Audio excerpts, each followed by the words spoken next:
ആശാനെ ദേ അവരോട് എത്തിയിട്ടുണ്ട്. വന്നാട്ടെ സുഖം തന്നെയല്ലേ മാഡം? ദാ വരണമെന്ന് പറഞ്ഞിട്ട് അപ്പൊ തന്നെ എത്തിയല്ലേ. ചെയ്യേണ്ട ജോലി എന്താണെന്ന് മാത്രം പറഞ്ഞാൽ മതി. താഴെയൊക്കെ എടുത്തു തന്ന പോലെ വൃത്തിയായിട്ട് ഞാനങ്ങ് ചെയ്തേക്കാം. അതൊക്കെ പറഞ്ഞു തരാം. അതിനു മുൻപ് താൻ അഡ്വാൻസ് അങ്ങ് വാങ്ങിച്ചോ. അതെ ഞാൻ എന്ത് ജോലി ചെയ്യണമെങ്കിലും അഡ്വാൻസ് വാങ്ങിക്കുമെന്ന് അക്കനിപ്പൊ മനസ്സിലായി അല്ലേ? തന്നേക്ക്.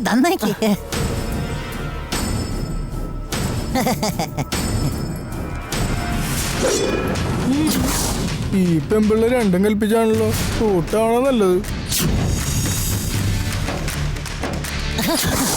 അഡ്വാൻസ് തരാനായിട്ട് ബാഗിനകത്തോട്ട് കൈയിട്ടിട്ട് കത്തിയാണല്ലോ എടുത്തത്. ആശാനെ എന്ന് പറഞ്ഞ് പുറകെ നടന്നിട്ട് നീ കാലി വാരിയല്ലേ? വെറും 3600 രൂപ കൊടുത്ത് പിച്ചള പൂശിയ താഴിയക്കോടം എനിക്ക് വാങ്ങിക്കൊണ്ടുവന്ന് തന്നിട്ട് ഒറിജിനൽ ആണെന്നും പറഞ്ഞ് എന്നെ പറ്റിക്കാൻ നോക്കായിരുന്നല്ലേ? തന്നെ ഞാൻ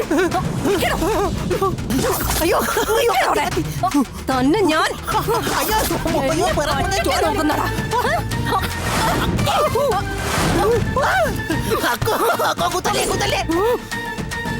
ഈ ദേവിയെ പറ്റിക്കാൻ നോക്കുന്നോ? അതിന് വേറെ ആളെ നോക്കിയാ മതി. എന്റെ കയ്യിൽ നിന്ന് എണ്ണി വാങ്ങിയ 5 ലക്ഷം രൂപയ്ക്ക് തന്നെ കുത്തി തന്റെ കുടല് ഞാൻ പുറത്തെടുക്കണോ? അറിയാതെ ചെയ്തേടാ, എനിക്ക് മാപ്പതാ. വാങ്ങിയ പണം താൻ തിരിച്ചു തന്നേക്ക്. തന്നെ വെറുതെ വിടാം. കയ്യിൽ ഒരു കാശുമില്ല, എല്ലാം ചിലവായി പോയക്ക. എന്താടോ ചെലവായി പോയെന്നോ? ഒപ്പം നീ ജീവിച്ചിരുന്നിട്ട് ഒരു കാര്യമില്ല. കുത്തല്ലേ ചെലവായി പോയെന്നല്ലേ ഞാൻ പറഞ്ഞത്. പണം തരൂലെന്ന് ഞാൻ അക്കനോട് പറഞ്ഞ. കുറച്ച് ദിവസം എനിക്ക് അവധി തന്നാ ഞാൻ ആരെങ്കിലും കയ്യോ കാലോ പിടിച്ചിട്ടാണെങ്കിലും 5 ലക്ഷത്തിൽ 10 പൈസ കുറയാതെ ഞാൻ അക്കനെ തന്നോളാം. തന്നെയൊക്കെ ഞാൻ എങ്ങനെ വിശ്വസിക്കോടോ? വിശ്വാസം വരാൻ ഞാൻ ഒരു കാര്യം പറയട്ടാ. അക്ക വേറെ എന്തെങ്കിലും ഒരു ജോലി കൊടുത്താ കുറച്ച് കാശ് ഞാൻ അഡ്വാൻസ് വാങ്ങിച്ചിട്ട് ആ കാശ് അക്കനെ എന്നെ തിരിച്ചു തന്നേക്കാം. അക്കൻ ഇത്രയും ധൈര്യം ഉണ്ടെന്ന് ഞാൻ അറിഞ്ഞില്ല. ഇനി ഒരിക്കലും ഞാൻ അക്കനെ പറ്റിക്കാൻ പോണില്ല. കാശ് വീട്ടിൽ കൊണ്ടു തന്നോളാം. ശരി, എത്രയും വേഗം എന്റെ പണം തിരിച്ചു തരാൻ നോക്ക്. അതല്ലെങ്കിൽ എനിക്കൊരു കൊലപാതകിയാകേണ്ടി വരും. എന്നെ പറ്റി നന്നായി അറിയാലോ തനിക്ക്. ബാർബറായിരുന്നു. അല്ലല്ലല്ല.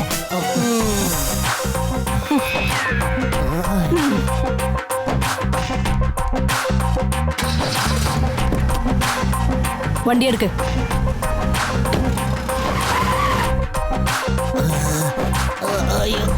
അയ്യോ, ഈ തലനാരിഴയ്ക്ക തല തിരിച്ചു കിട്ടിയത്. ഇവർ ഇത്ര കച്ചറയാണെന്ന് ഞാൻ അറിഞ്ഞില്ല.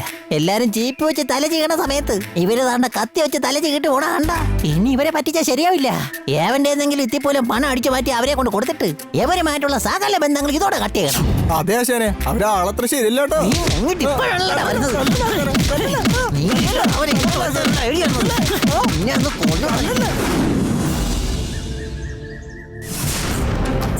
എനിക്കും നാഗദന്തിനും എന്തോ അരുൺ കണ്ണഴകിയെ കാണാൻ പോയിരിക്കാന്നാ തോന്നുന്നത് ഗംഗെ. പക്ഷേ നീ അവൻ ഓഫീസിൽ പോയിരിക്കാന്നല്ലേ പറയുന്നേ? നീ ഏതായാലും ഒരു കാര്യം ചെയ്യ് ഗംഗെ, അവന്റെ ഓഫീസിലേക്ക് ഒന്ന് വിളിച്ചു നോക്ക്. അവിടെ ഉണ്ടോ ഇല്ലയോ എന്ന് അറിയാലോ. ഞാൻ ഇപ്പൊ തന്നെ വിളിച്ചു നോക്കാം.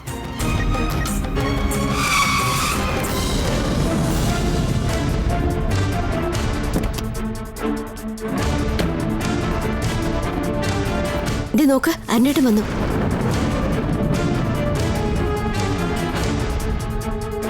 അരുണേട്ടനെ വെറുതെ സംശയിച്ച് അദ്ദേഹത്തോട് ഇപ്പൊ ഒന്നും ചോദിക്കാൻ നിൽക്കണ്ട. അദ്ദേഹം എന്നോട് ഒരിക്കലും നുണ പറയില്ല.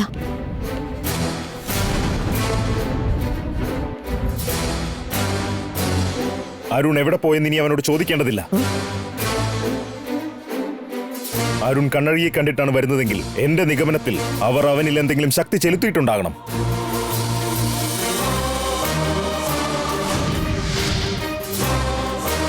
അരുണിൽ അത്തരം ശക്തിയുണ്ടോ എന്ന് തിരിച്ചറിയാൻ സാധിച്ചാൽ അവർ ഇരുവരും കണ്ടിട്ടുണ്ടോ എന്ന് നമുക്ക് എളുപ്പത്തിൽ മനസ്സിലാക്കാനാകും.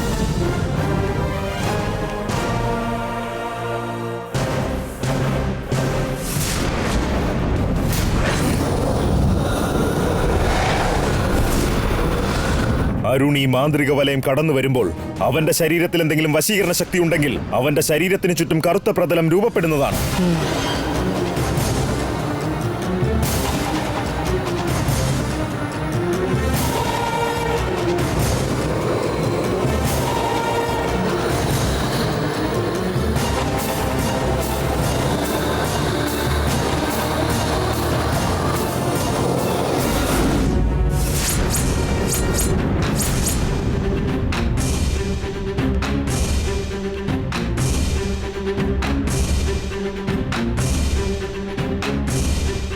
നിങ്ങളാ പറഞ്ഞതുപോലെ കറുത്ത പ്രതലമൊന്നും അവന്റെ ചുറ്റിനും വന്നില്ലല്ലോ. അപ്പോ അരുണിന്റെ ശരീരത്തിൽ വശീകരണ ശക്തികൾ ഇല്ലെന്നാണ് ആ മാന്ത്രിക വലയം സൂചിപ്പിക്കുന്നത്. ഞാൻ അപ്പോഴേ പറഞ്ഞില്ലേ അദ്ദേഹം കണ്ണഴകിമേ കാണാൻ പോവില്ലെന്ന്. ഇനിയെങ്കിലും എന്റെ അരുണേട്ടനെ ഇങ്ങനെ സംശയിക്കരുത്. അദ്ദേഹത്തെ വിശ്വസിക്കണം. മാന്ത്രിക വലയം ഉപയോഗിച്ച് വശീകരണ ശക്തിയില്ലെന്ന് മനസ്സിലാക്കിയെങ്കിലും അരുണിനുമേൽ എനിക്കുള്ള സംശയങ്ങൾ പോയിട്ടില്ല. അരുൺ എന്റെ നിരീക്ഷണത്തിൽ തന്നെ ആയിരിക്കും ഗംഗെ. നന്ദിയൻ പറഞ്ഞത് ശരിയാ. ഇദ്ദേഹത്തിനുള്ള അത്തരം ഒരു സംശയം എനിക്കുണ്ട്. നന്ദിനിയെ ഉന്മൂലനം ചെയ്യുന്നതുവരെ അരുണിന്റെ കാര്യത്തിൽ അല്പം കൂടി ശ്രദ്ധ കാട്ടേണ്ടതുണ്ട്. വാ നന്ദിയ.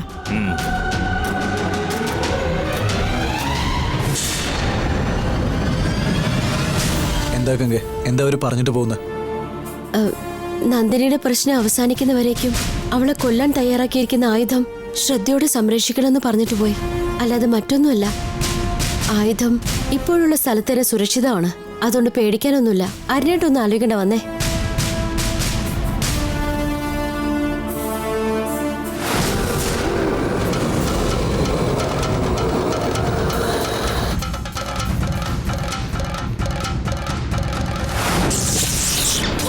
നാഗനന്ദിനെ നിസ്സാരമായി കാണുന്നത് ശരിയല്ല. ഗംഗയുടെ ശരീരത്തിൽ അമ്മ ത്രിനേത്രശക്തി പ്രവഹിപ്പിച്ചതുപോലെ അരുണിന്റെ ശരീരത്തിൽ അത്തരത്തിൽ എന്തെങ്കിലും മാന്ത്രിക പ്രയോഗം നടത്തിയിട്ടുണ്ടാവുമോ എന്ന് സംശയം തോന്നി പരിശോധിച്ചാൽ അരുണിന്റെ മുതുകിലുള്ള ആഞ്ജനേയ ചക്രത്തെപ്പറ്റി നാഗനന്ദിന് മനസ്സിലാവില്ലേ? നാഗനന്ദിയൻ എന്നല്ല, അവരിരുവരും ചേർന്ന് പരിശ്രമിച്ചാലും അവരാ കാര്യം കണ്ടുപിടിക്കാൻ പോകുന്നില്ല.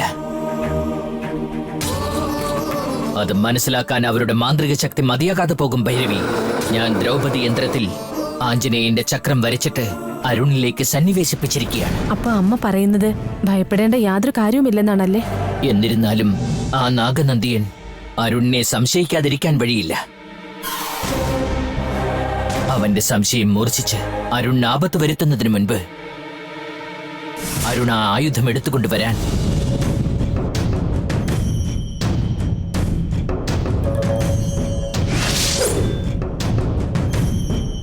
കറുപ്പൻ തന്നെ സഹായിച്ചേ മതിയാവും.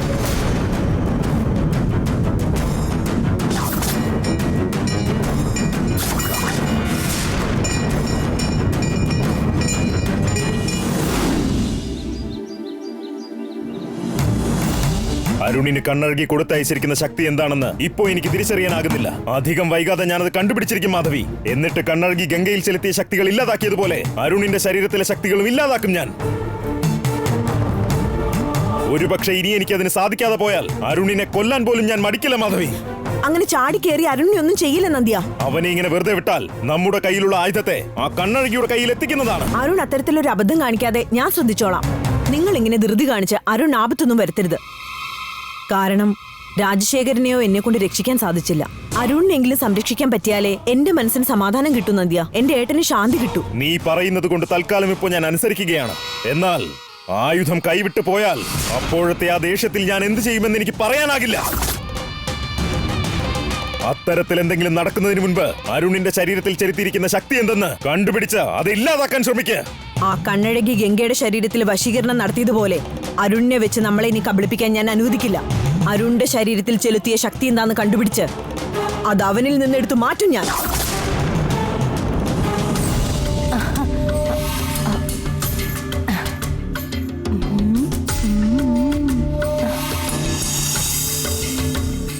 എന്റെ കൂടെ കളിക്കാൻ ഇവിടെ ആരുമില്ല.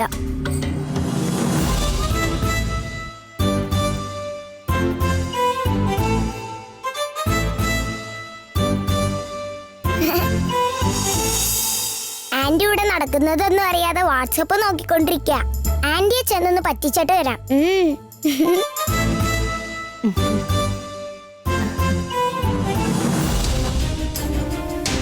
ചാടിക്കേറിയൊരു തീരുമാനം എടുക്കരുത്. അത് പിന്നെ പ്രശ്നമാവും.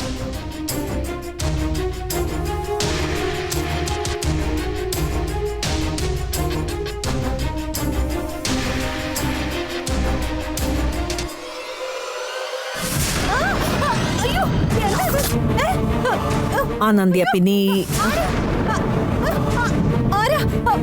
എന്നെ അടിച്ചത്?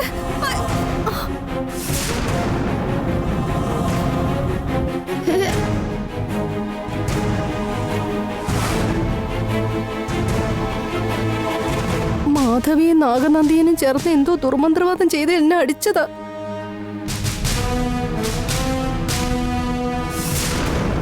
ഇവരെന്തിനാ എന്റെ മുതുകിൽ അടിച്ചത്?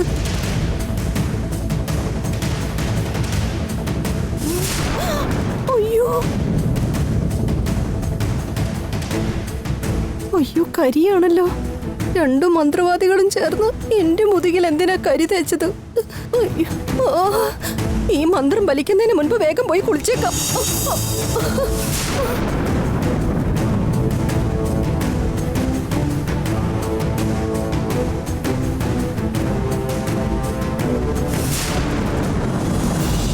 ഞാൻ വെറുതെ ഒന്ന് പേടിപ്പിക്കാൻ അടിച്ചതല്ലേ. ദേവി ആന്റിക്ക് ഒട്ടും ധൈര്യമില്ലാന്ന് ഇപ്പൊ മനസ്സിലായി. അടുത്തതായിട്ട് ഇനി ആരുടെ പുറത്ത് അടിച്ചു കളിക്കാൻ പറ്റുക? മോളെ,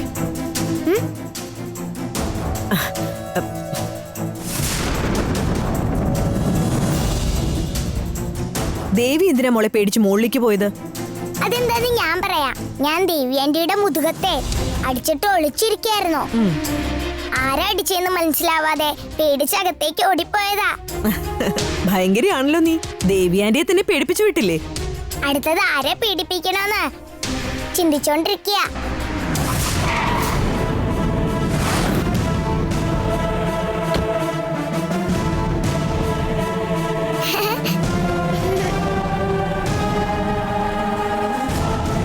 കൃത്യസമയത്താണല്ലോടാ നിന്റെ വരവ്.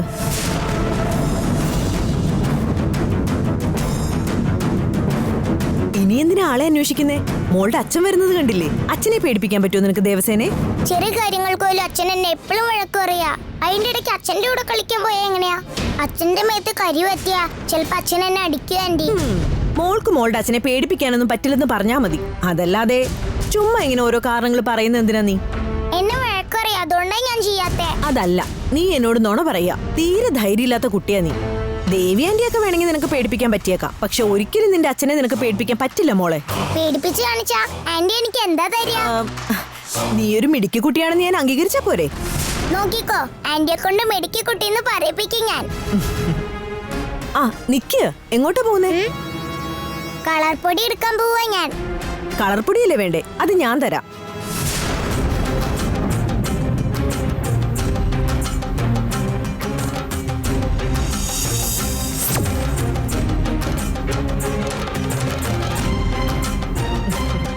ഇന്നാ കണ്ണടച്ച് കളർ പൊടി വരുത്താനുള്ള കഴിവൊക്കെ ഉണ്ടല്ലേ? ആ പിന്നെ, ഇന്നാ കൈ കാണിക്കേ.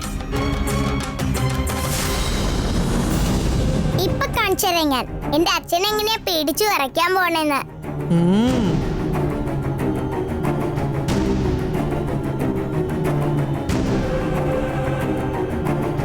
നാഗനന്ദിയാ, ദേവസേനയുടെ കയ്യില് മാന്ത്രിക പൊടിയാണ് ഞാൻ കൊടുത്തിരിക്കുന്നത്. അത് അരുണിന്റെ ദേഹത്ത് സ്പർശിച്ചാൽ അവന്റെ ദേഹത്ത് ചെലുത്തിയിരിക്കുന്ന മാന്ത്രിക ശക്തി തിരിച്ചറിയാനാകും. നമുക്കത് ദിവ്യദൃഷ്ടിയാൽ കാണാം.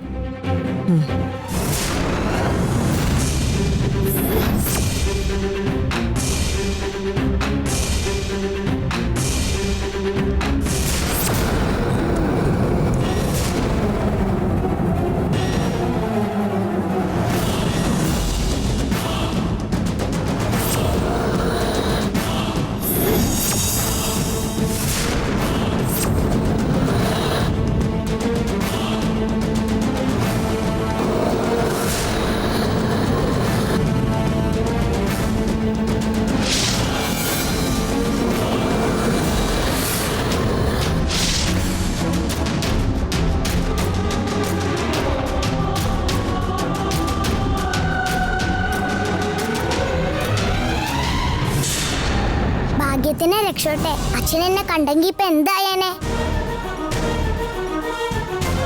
ഉടനെ പോയി കൈ കഴുകിയിട്ട് മുകളിലേക്ക് പോവാ.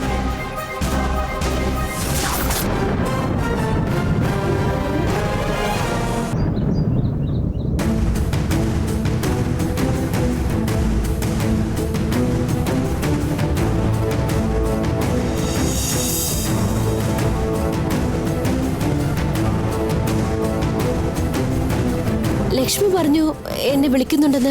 ഞാൻ സംശയിച്ചത് ശരി തന്നെയാ. അരുണിന് കണ്ണഴകി ശക്തികൾ കൊടുത്തിരിക്കുകയാണ്. നന്ദിനിക്കെതിരായി നമ്മൾ രൂപകൽപ്പന ചെയ്ത വേലായുധം കൈക്കലാക്കാൻ അരുണിന്റെ മുതുകില് ആഞ്ജനേയ ചക്രം വരച്ച് അയച്ചിരിക്കുക കണ്ണഴകി. വേലായുധത്തിന് ചുറ്റും തീർത്തിരിക്കുന്ന മാന്ത്രിക വലയത്തെ ഉടയ്ക്കാൻ വേണ്ടിയാണ് കണ്ണഴകി ഇങ്ങനെ ഒരു കാര്യം ചെയ്തിരിക്കുന്നത്. നമ്മൾ ഇതിനെ നിസ്സാരമായി കണ്ടാൽ അരുൺ ആ മാന്ത്രിക വലയം തകർത്ത് വേലായുധം ഇവിടെ നിന്നെടുത്ത് ആ കണ്ണഴകിക്ക് കൊണ്ടുപോയി കൊടുക്കുന്നതാണ്. അങ്ങനെ ഒരിക്കലും സംഭവിക്കാൻ പാടില്ല മാധവി. ഞാൻ എന്ത് ചെയ്യണമെന്ന് പറ, ചെയ്യാം.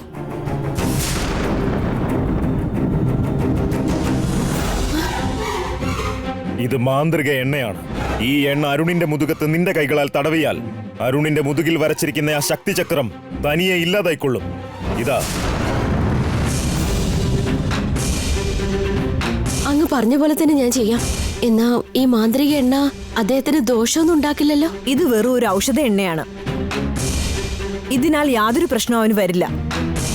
അങ്ങനെയാണെങ്കിൽ ഞാൻ ഇപ്പൊ തന്നെ പോയി പുരട്ടാം. പക്ഷേ ഒരു കാരണമില്ലാതെ പെട്ടെന്ന് ഇങ്ങനെ എണ്ണയും കൊണ്ട് പോയാ അദ്ദേഹം എന്തോ വിചാരിക്കുമെന്നാ. നീ പോയി എണ്ണ കൊണ്ടുപോ. ഇത് ഉപയോഗിക്കേണ്ട സന്ദർഭത്തെ ഞാൻ നിനക്കുണ്ടാക്കി തരാം. ധൈര്യമായിട്ട് കൊണ്ടുപോകെങ്കെ. അരുണിന് യാതൊരു തരത്തിലുള്ള സംശയവും ഉണ്ടാവില്ല. അതിന് വേണ്ടതെല്ലാം ഞങ്ങൾ ചെയ്തോളാം ഗംഗെ. ശരി.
അരുണേട്ടാ, അയ്യോ അരുണേട്ടാ, എന്തുപറ്റി?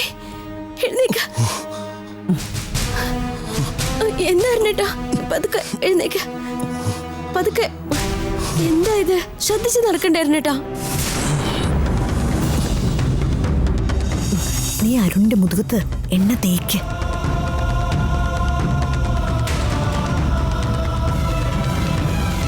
നീ അരുണിന്റെ മുതുകത്ത് എണ്ണ തേക്ക്.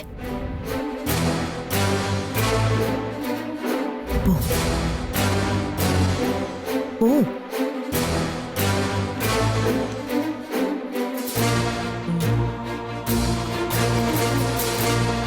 സൂക്ഷിച്ചു, പതുക്കെ. ഇവിടെ കിടക്ക, കിടക്ക.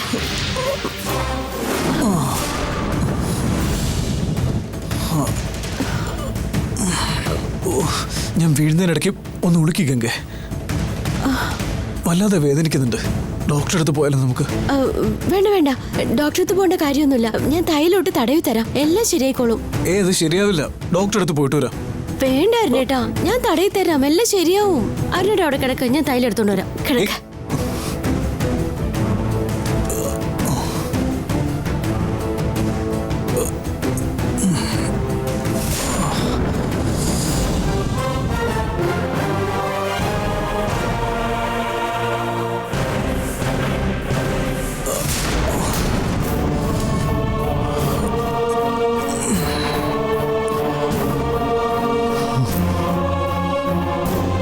ഷർട്ട് അഴിക്ക്, ഞാൻ തടവി തരാം.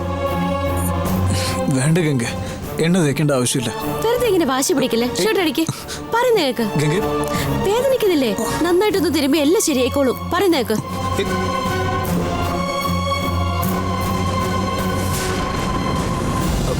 ഗംഗെ വേണ്ട. വെറുതെ വാശി പിടിക്കല്ലേ. ഊരിയ വെറുതെ ഇങ്ങനെ വാശി പിടിക്കല്ലേ. വേണ്ട ഗംഗെ. അങ്ങോട്ട് തിരിഞ്ഞിടന്നേ.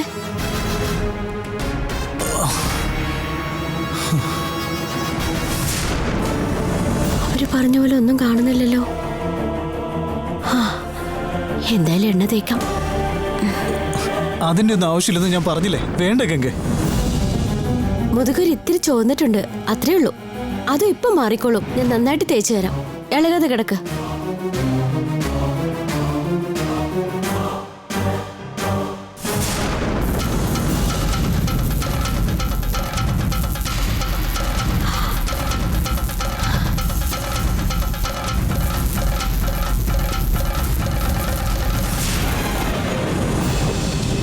ഗംഗ ഇനി ആഞ്ജനേയ ചക്രം കണ്ടു കാണുവോ? എന്താ ഇവളൊന്നും മിണ്ടാതിരിക്കുന്നത്?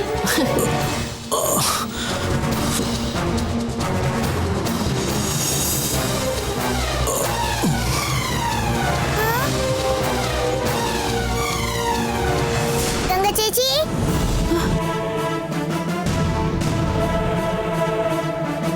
ചേച്ചി അച്ഛനിപ്പ ഇത് എന്താ പറ്റിയേ? താഴെ വീണു മോളെ, മുതുകൊന്ന് ഒളുക്കി. അതാ ഞാനിത് തേച്ചു കൊടുക്കുന്നേ. ചേച്ചി തേച്ച അച്ഛനെ വല്ലാണ്ട് വേദനിക്കും. വേദനിക്കാണ്ട് ഞാൻ തേച്ചു കൊടുത്തോളാം. വേണ്ട മോളെ, നിനക്കിതൊന്നും തേക്കാൻ അറിയില്ല. എനിക്കതൊക്കെ അറിയാം. മുത്തശ്ശിക്ക് ഞാൻ എത്ര തവണയാ തേച്ചു കൊടുത്തേക്കുന്നേ? ഇങ്ങോട്ട് താ. ദേവസേന,